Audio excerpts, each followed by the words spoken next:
Ava had me transferred to the branch office out of state, claiming that seeing me every single day had become a bit tedious. At least that was the story she told everyone else.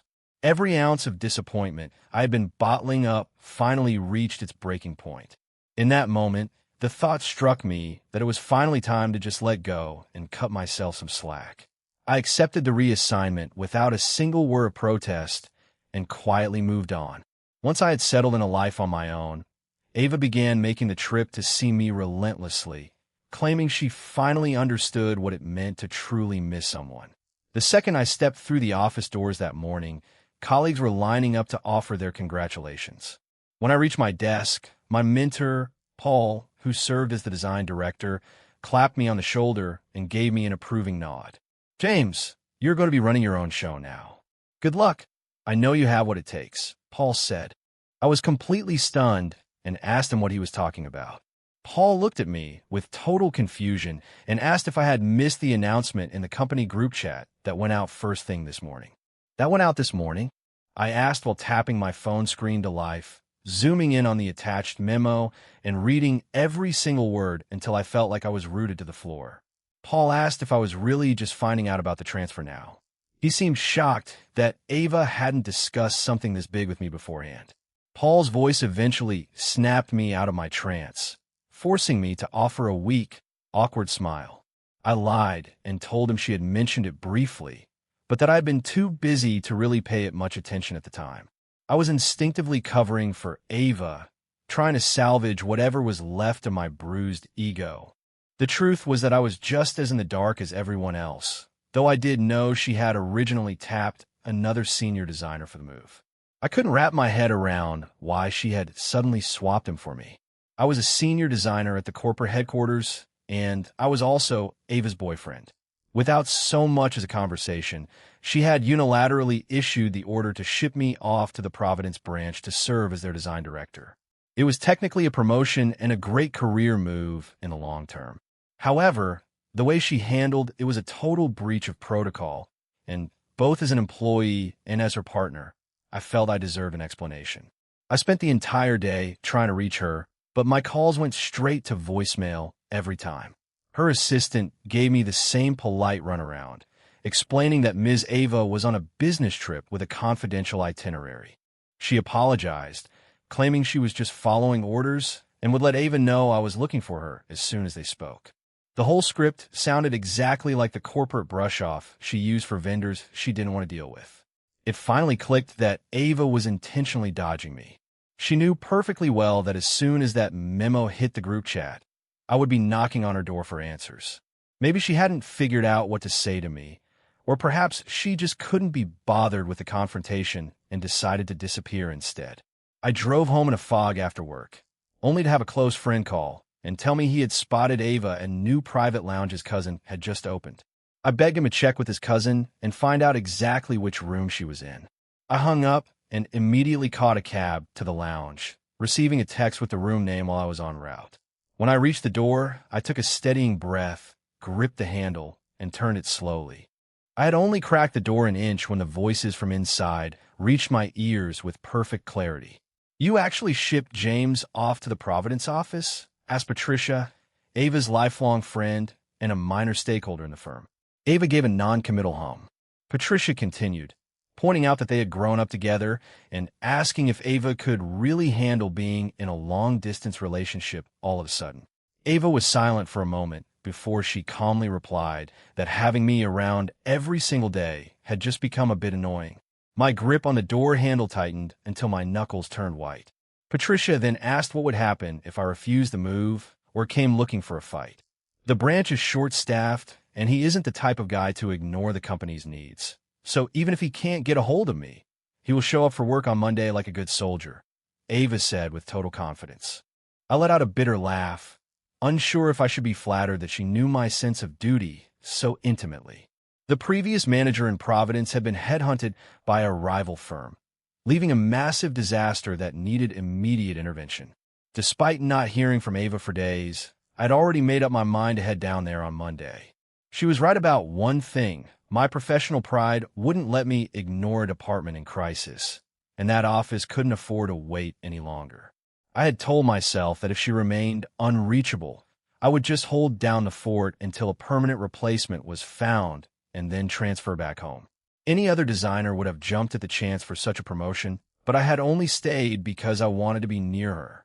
However, hearing her say I was annoying made every bit of my resolve to fix our relationship evaporate instantly. I had sensed her growing impatience over the last 2 years, but I had always dismissed it as the natural cooling of a long-term relationship. I told myself that you can't maintain the high of a first love forever when you've been together that long. But now, without any warning, I felt completely hollow, like all the air had been let out of me. All those years of quiet disappointment had finally reached a tipping point, and I realized I needed to stop doing this to myself. I was done making excuses and lying to myself about her status. I had to face the cold, hard truth that Ava didn't love me anymore. She was just bored with us. I decided not to walk into that room because I didn't need any more explanations. There was no point in subjecting myself to further humiliation. I let go of the handle and turned away, walking out of the lounge for good. I spent the next few days in a whirlwind of activity, handling my transition paperwork while packing up my life to ship it out in boxes. The Providence office was smaller than HQ, but it was growing fast and offered a real chance to build something of my own. I started thinking that I might be there for the long haul, maybe even permanently, so I made sure to prepare for every detail of the move. I drove down to Providence alone on Sunday and was at my new desk first thing Monday morning. I buried myself in the workload, letting the projects consume every waking hour. The previous director had left behind such a disaster that I genuinely didn't have the mental energy to think about anything but fixing it. It took a full month before I finally felt like things were under control, and that was when I realized I hadn't reached out to Ava even once. That would have been unthinkable for me just a few months ago, but now that it was reality, it didn't feel like a big deal. I used to be the guy who couldn't stand being away from her for an hour, always wanted to be right where she was. Now, after a month of silence, I was living my life just fine without any of the expected withdrawal or even a single sleepless night. The most shocking part was that she had barely even crossed my mind. Once the chaos at work finally subsided, I was finally able to take a moment for myself. During a team dinner I hosted that evening, a colleague who handled communications with HQ mentioned some office gossip. He said they had hired a big-shot manager from the outside named Claude, and that Ava had personally escorted him through the building on his first day. The name Claude made me pause, as it hadn't come up in years. I let out a quiet laugh as the missing pieces of the puzzle finally clicked into place. I jokingly asked the team how old this Claude guy was and if he was as handsome as the rumors suggested. The younger designers immediately started speculating about him being a male model and wondered if he was Ava's new boyfriend. One of them mentioned hearing that Ava already had a steady partner, then turned to me since I had just come from HQ, asking if I had ever seen the guy. All eyes were on me, so I just played dumb and said I wasn't really in the loop on her personal life. One of the women then blurted out that she thought Ava and I were the perfect match and even mentioned still having a photo of us together, which made the whole table go quiet. Someone asked in shock if we really had a photo together, and she clarified that it was a group shot from the company's social media where we just happened to stand out.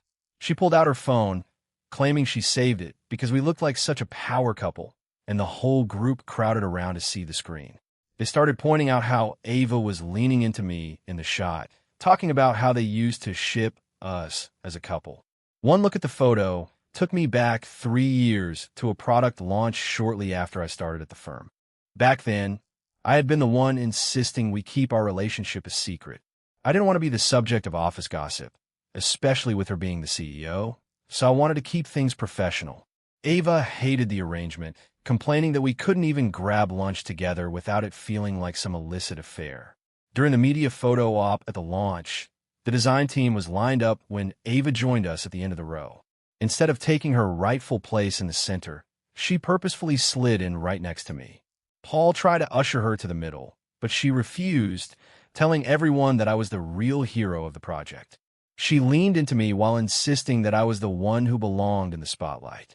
I tried to keep my distance by shifting away slightly, but she reached behind my back and grabbed my hand firmly.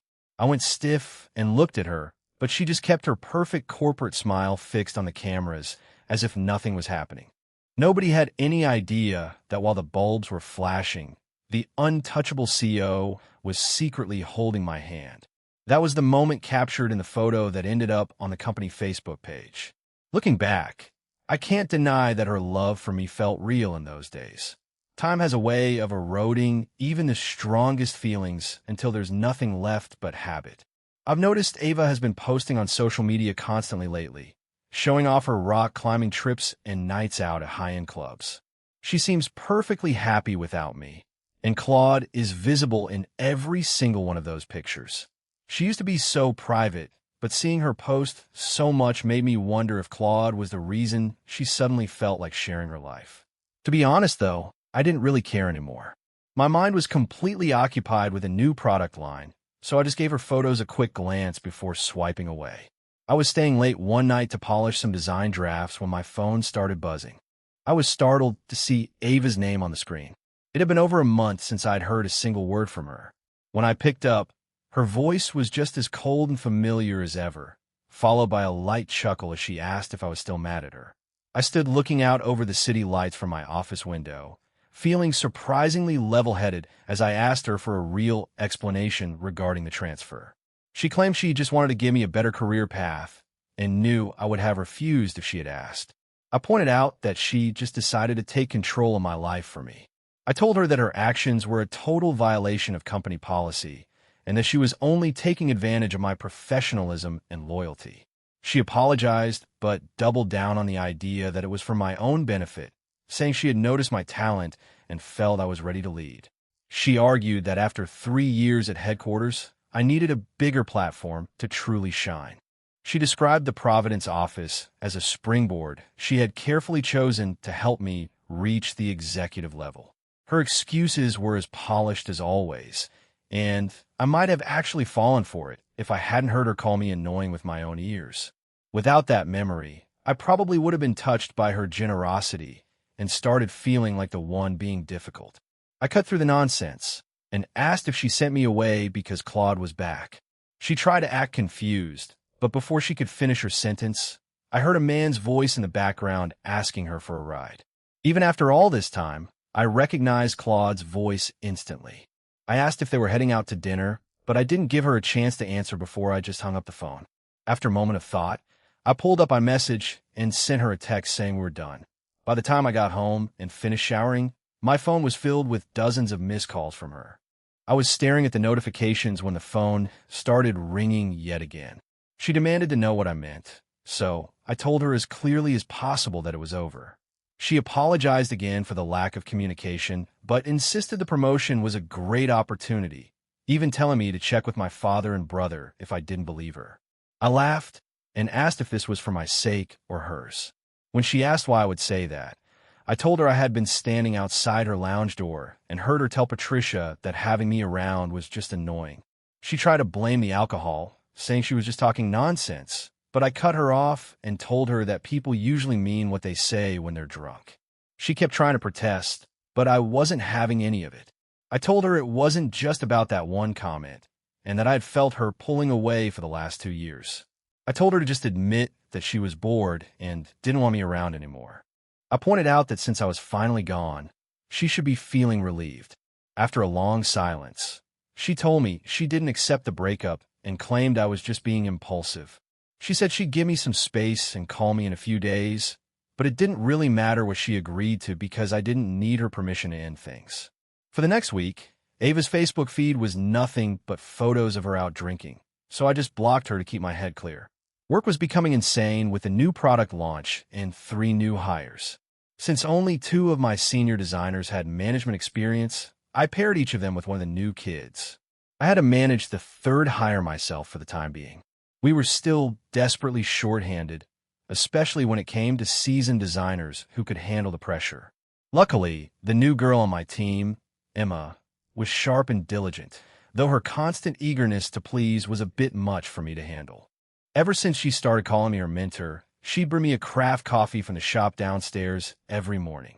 One day, she walked past my open office door and caught me eating a plain sandwich, looking horrified that such a basic meal was my entire lunch. I told her I was buried in reports and had forgotten to order anything.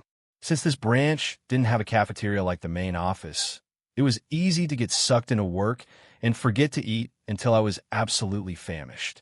I had started keeping a stash of snacks at my desk for those busy days. Emma told me to wait and bolted out of the room, returning 10 minutes later with a high-end takeout bag. She said she grabbed it from the only place without a line because she was worried about me, even though she wasn't sure if I'd like the food. I looked at the logo on the bag and realized why there was no line. The place was ridiculously expensive. She seemed genuinely surprised by that, but considering her designer clothes and the sports car she drove, it was clear she came for serious money.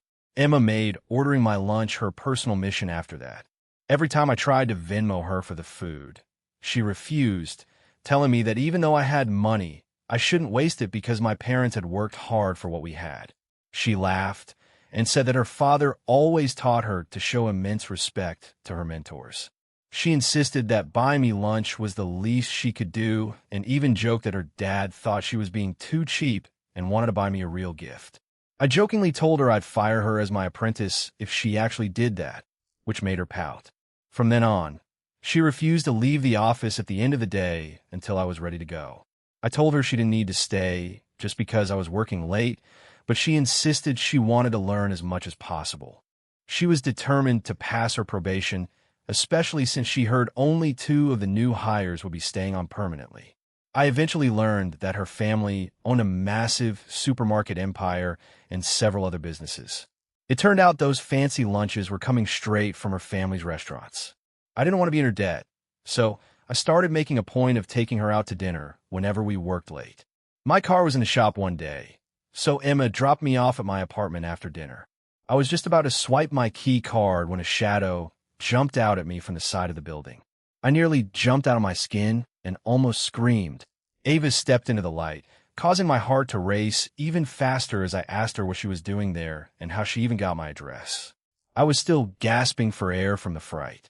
She apologized and said she had asked around the office to find out where I lived because she wanted to surprise me. I told her flatly that since we were broken up, this wasn't a surprise so much as a total intrusion.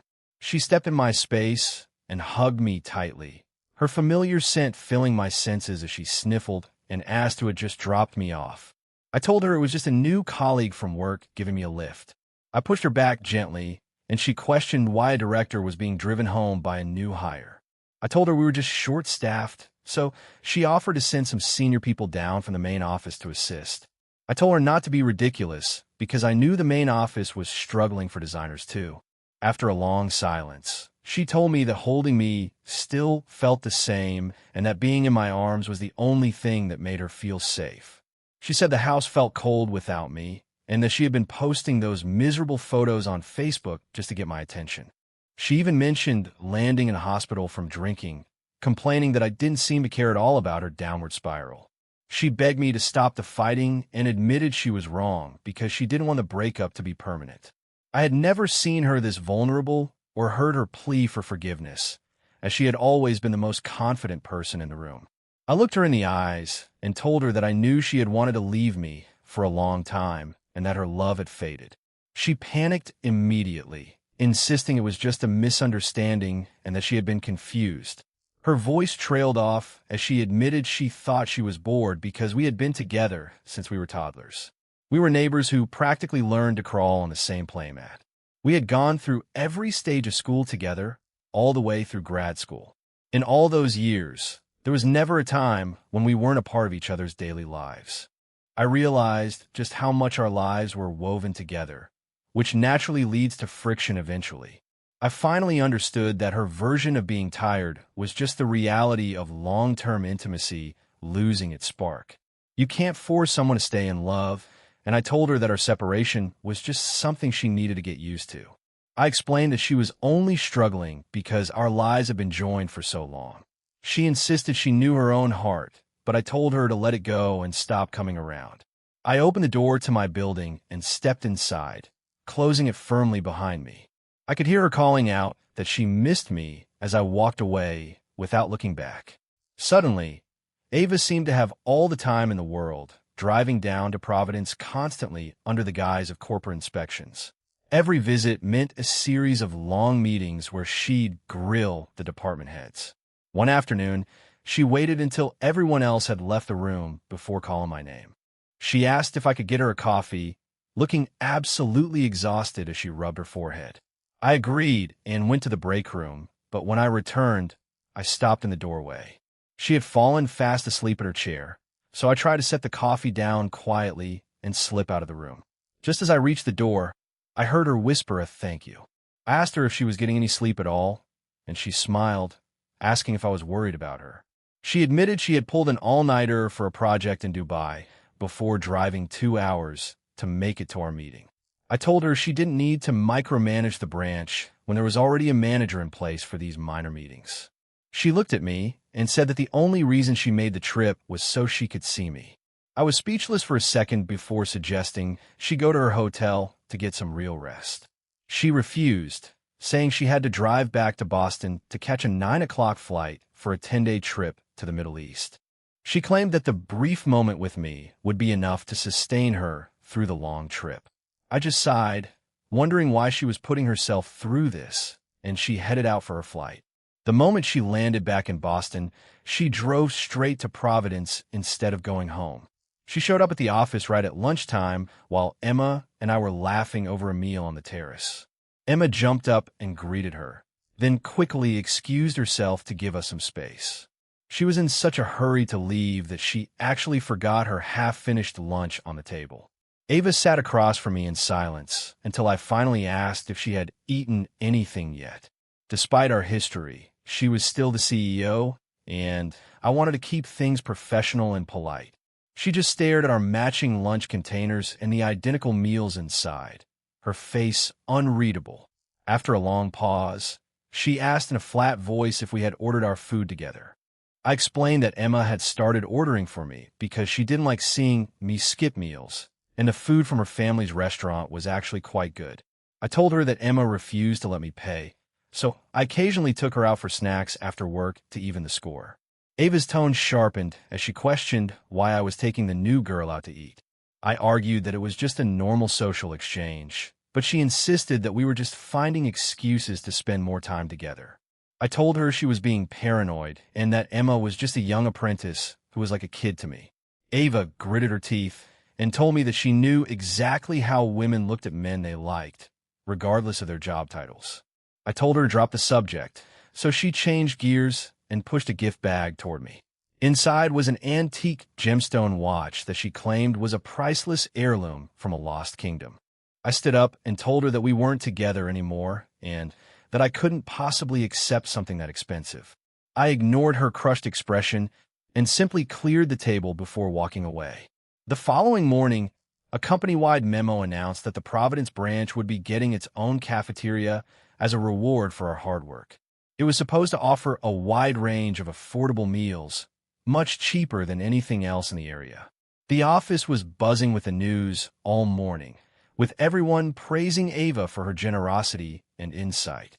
I couldn't help but think about how annoyed she looked when she saw Emma and me eating those matching lunches. I dismissed the thought, knowing Ava was too smart a businesswoman to spend that much money just to settle a personal grudge. She had always kept her emotions separate from her corporate strategy. My phone rang right then, and Ava explained that the cafeteria was a reward for the branch's performance.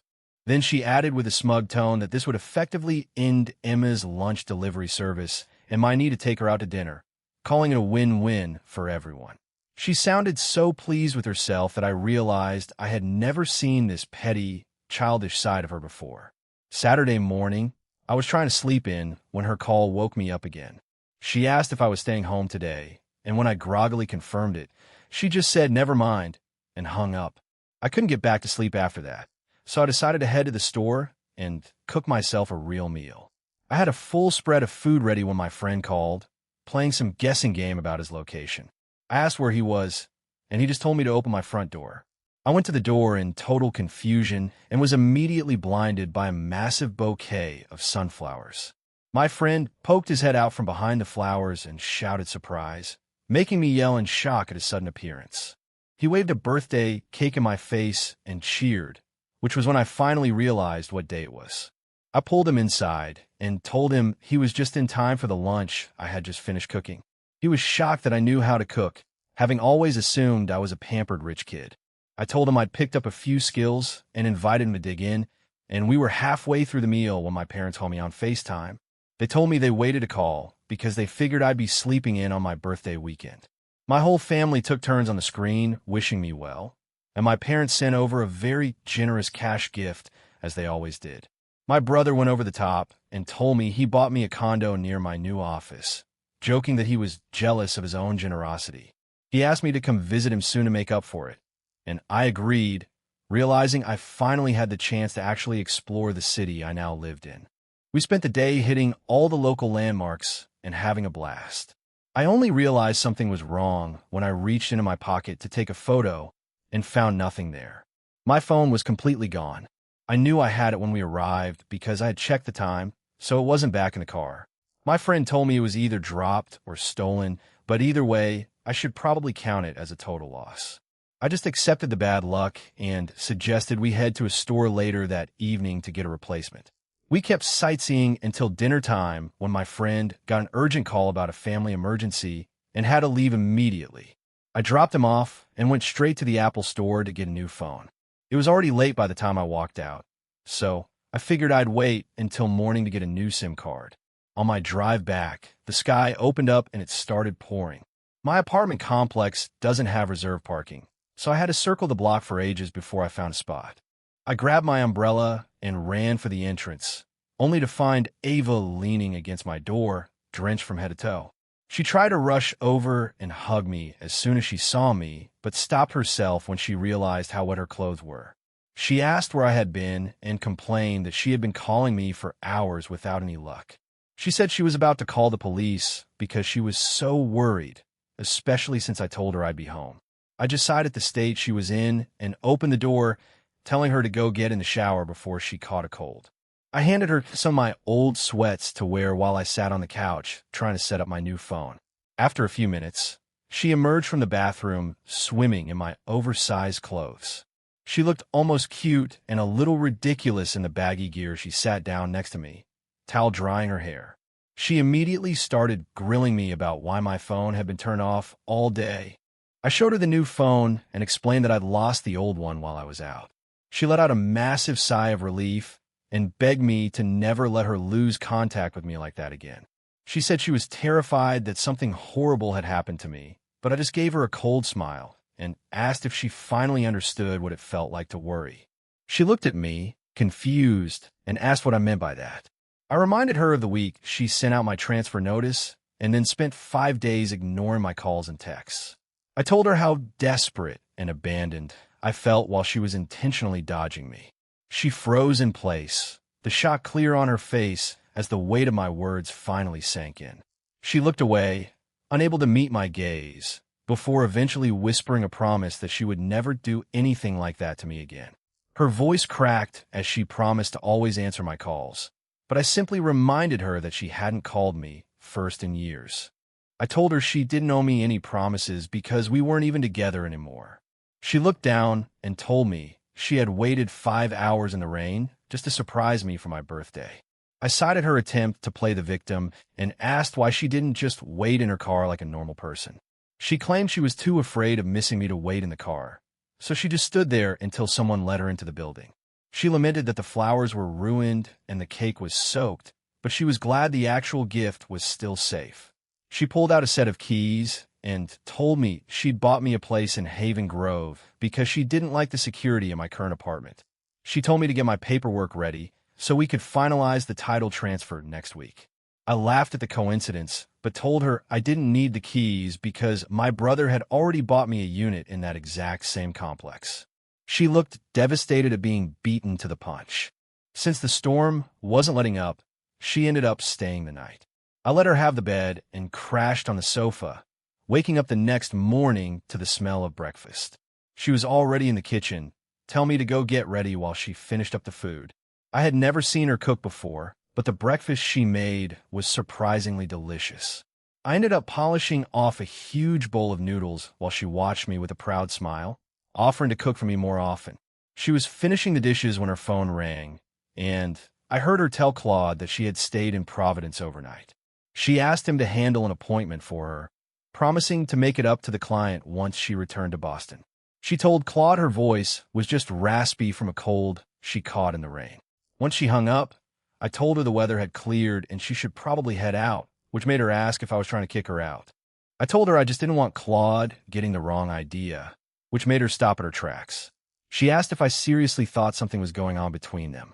I asked her if she hadn't sent me away specifically to make room for the guy she liked. I pointed out that her staying the night would be hard to explain to him. She looked completely baffled and insisted she had no idea what I was talking about. She admitted the transfer was a mistake, but swore she didn't even know Claude was returning when she made the call. I told her to stop lying since she'd had a crush on him since college. She denied it and asked what she had ever done to give me that impression, seemingly ready to have a real talk about it.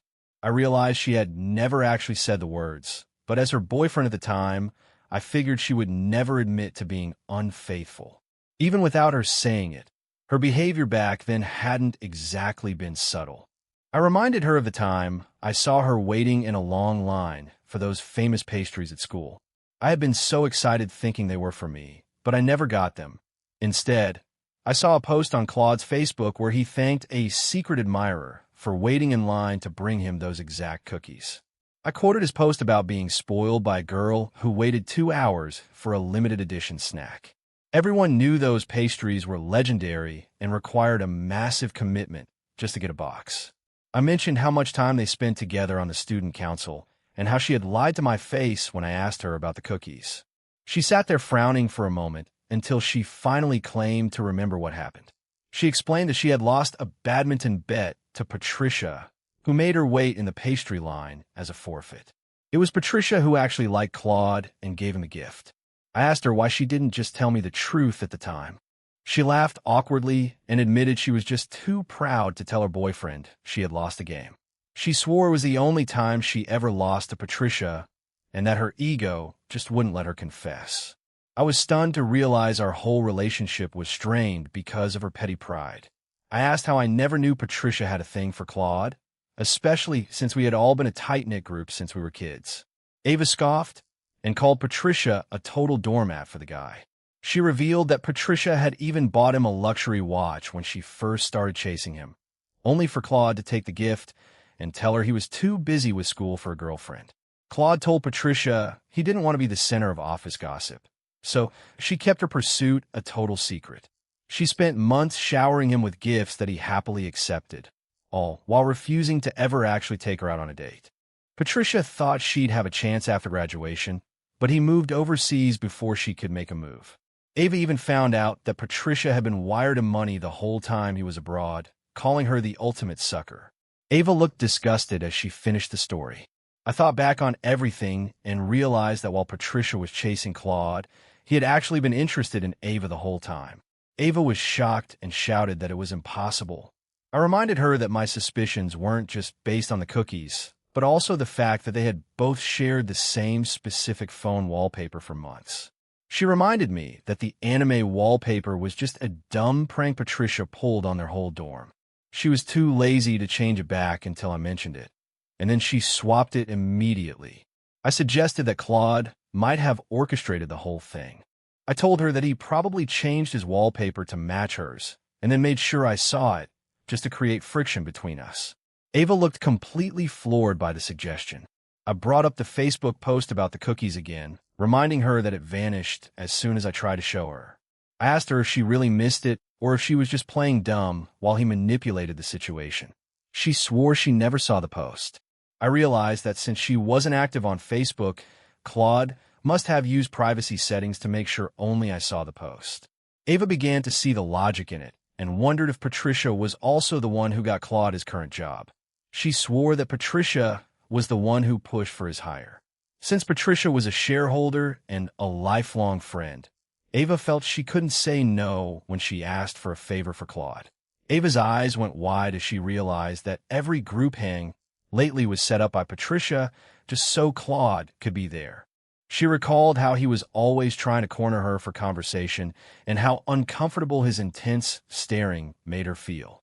She realized he was trying to slide in now that I was gone, and we were supposedly broken up. She begged me to believe that she had zero interest in him and had never spent a single moment alone with the guy. I told her very calmly that it didn't really matter anymore because the breakup was already done. She begged me to stop saying that, but I told her it was time for her to go home or I would find a hotel room for the night. I got into the office on Monday to a text from Ava saying she had fired Claude and was cutting him off completely. She also mentioned having a massive blowout with Patricia for being a fool and causing all this drama. She sent another text swearing her loyalty to me, which I just ignored while I got back to work. My silence didn't stop her, though, as she started texting me every single day with memes and random photos of the sky. Every night, she would send me a full log of her day, from her meals to her appointments. She always made sure to tell me she was home by 10 and was in a bed early, checking off each day like a personal goal. I felt exhausted just looking at the messages, remembering how hard I used to try to get her on a healthy schedule. She used to party all night and had even ended up in the hospital with stomach problems because she wouldn't listen to her doctors. She used to ignore all my concerns, so I eventually tried to set a hard rule about her being home by 10. I'll never forget the condescending, mocking look she gave me, silently asking who I thought I was to try and control her. Even though she didn't say it, the message was unmistakable. Back then, I still loved her so much that her rejection actually hurt my heart. I immediately backed off and never tried to tell her what to do again. She kept doing whatever she wanted, staying out at clubs until dawn without answering to anyone. Over the last couple of years, she had completely stopped considering my feelings or listening to anything I had to say. Since she was my only real relationship, I didn't have anything else to compare us to. When she started getting cold, I absolutely panicked at the thought that she might be falling out of love with me. After being neglected for so long, I didn't even notice when my own feelings started to dry up. By the time I realized it, the love was just gone, so I made the decision to finally walk away. Now that it's over, she's finally doing everything I used to beg her to do for her own health. But it's too late for any of that to matter now, as the damage was done long ago, and I simply don't care anymore.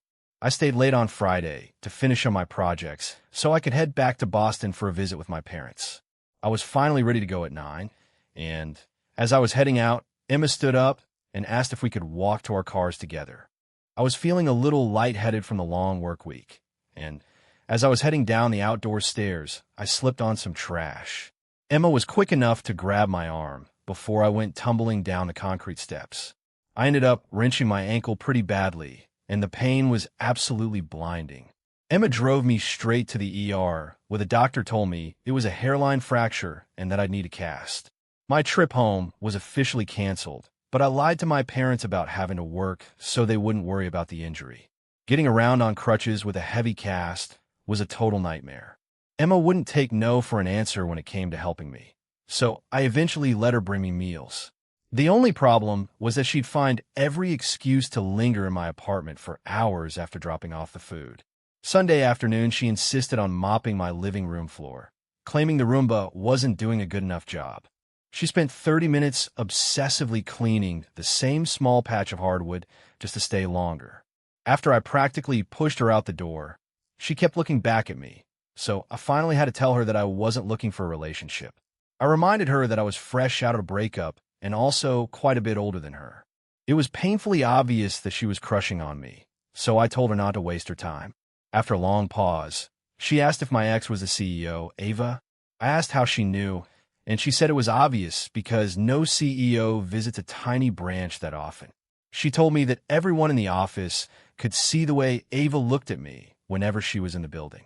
I told her we weren't getting back together, which made her smile until I clarified that I wasn't interested in her either. I told her I was focused on work, but she just bit her lip and said she'd keep trying anyway. She stomped away, but before she could leave, the doorbell rang. Emma opened it to find Ava standing there, looking absolutely furious as she asked the girl what she was doing at my place. Emma didn't back down, stating she was there to take care of her mentor's injury. Ava looked shocked and asked why I hadn't told her I was hurt.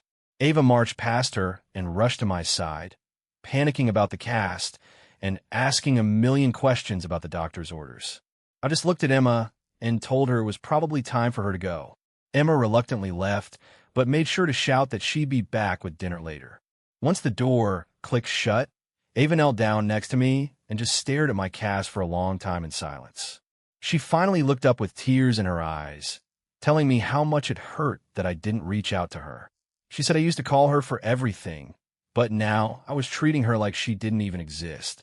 She started crying as she admitted she deserved to be shut out after the way she had treated me. She looked back on how cold she'd been, ignoring my calls and messages whenever it suited her. She said she finally understood my pain now that I was treating her with the same indifference. She lamented how far she'd fallen from her promise to always make me happy. I told her that the past was done and there was no way to change what happened. She buried her face in the sofa and sobbed that she was the one who had destroyed our happiness. She admitted she had taken me for granted because her life had always been easy.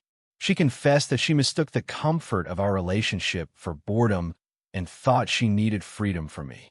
She realized she was actually dependent on me and that life without me was just a gray, endless fog. She told me she had lost interest in everything since the day I moved out. Even her massive business successes in the Middle East felt empty because I wasn't there to celebrate with her. She said she couldn't focus during the day or sleep at night because she was constantly thinking about me. She told me that transferring me was her greatest regret and that seeing Emma take care of me made her burn with jealousy. She said she was going crazy from wanting to see me every day. She was even afraid to leave for Boston because she didn't want Emma to move in on me. She begged me for another chance, swearing she would do anything to make up for how much she had let me down. She promised to spend the rest of her life making me happy and protecting me if I just let her back into my life. She begged me one last time not to give up on us.